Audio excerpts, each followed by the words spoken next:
तो कहने का भाव ये, हम ये विचार करें कि हम यहां के उद्देश्य लेकर जी रहे हैं संसार में। यदि हम सोच रहे हैं ये कोठी मेरी, जिसको मैंने संगे मरमर लगा कर बनाया है, तो इससे बड़ी भूल नहीं।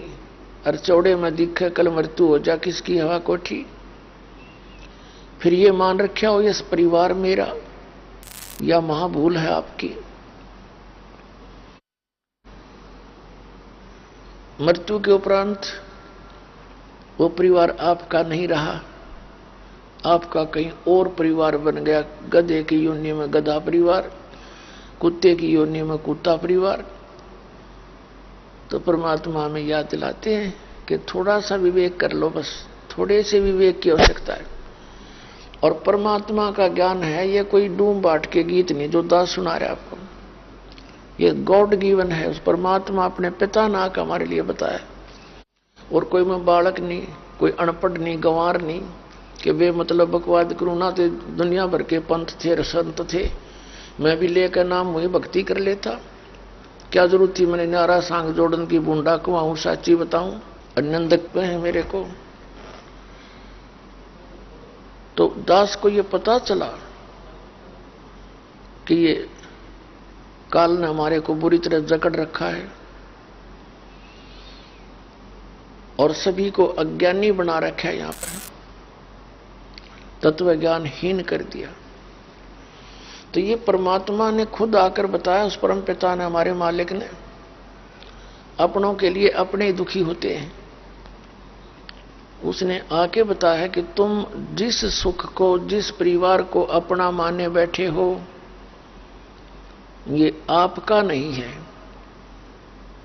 यह भूल उस दिन मिटेगी जिस दिन आपकी मृत्यु हो जाएगी, फिर देर बहुत हो चुकी होगी। ये परिवार आपका एक संस्कार से जुड़ा हुआ है, लेकिन इस संस्कार को भी आपने पूरा करना है। इस संस्कार के लिए भी जब हम स्वयं फेल हो जाते हैं, थक जाते हैं, परमात्मा से ही अर्ज करते हैं, तो परमात्मा हो ही गया हमारे साथ। अब ये संस्कार जो आपके हैं, ये भी बहुत आसानी से सुलझ जाएंगे। परिवार जिसको आप अपना मानते हो, ये परमात्मा के बच्चे हैं, आप इनके नौकर हो। और जिस दिन आप यो ज्ञान समझ में आ जाएगा, उस दिन ना तो ये बच्चे बुरे लग गए और ना ये अपने दिखाई दे। एक समय ये दास सर्विस करता था, उस समय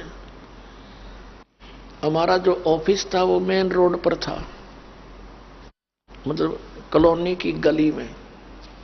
और उस ऑफिस से तीसरा मकान, दूसरा तीसरा मकान था एक बहुत बड़े इंडस्ट्रियल का, यानी एक फैक्ट्री के मालिक का। उसकी एक छोटी सी लड़की थी, 8-9 वर्ष की होगी वो। उसके लिए एक नौकरानी छोड़ रखी थी उसने। और उस लड़की का विद्यालय वहां से ज्यादा 2000 फुट होगा, यानी 10 एकड़ की दूरी पर।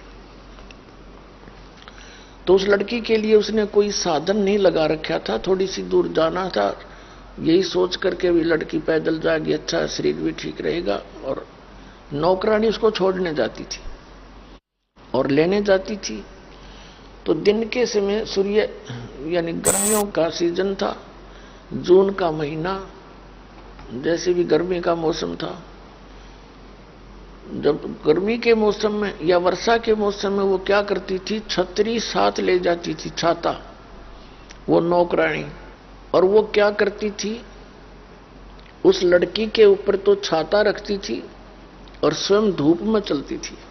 और फिर उसको जो उस लड़की के लिए व्यवस्था की जाती थी, कपड़े, भोजन, वो बनाती और खिलाती थी।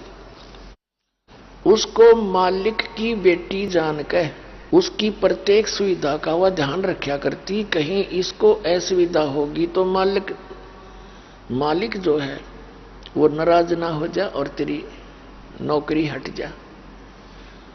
और जिस दिन उसकी नौकरी हटाई गई, उसके बाद उसने झांक कर भी ना देखा उस बेटी की ओर, वो लड़की की ओर, क्योंकि उसको पता था मेरी नहीं है। और सेवा इतनी करती थी अपनी बेटी की भी शायद ना करे वह।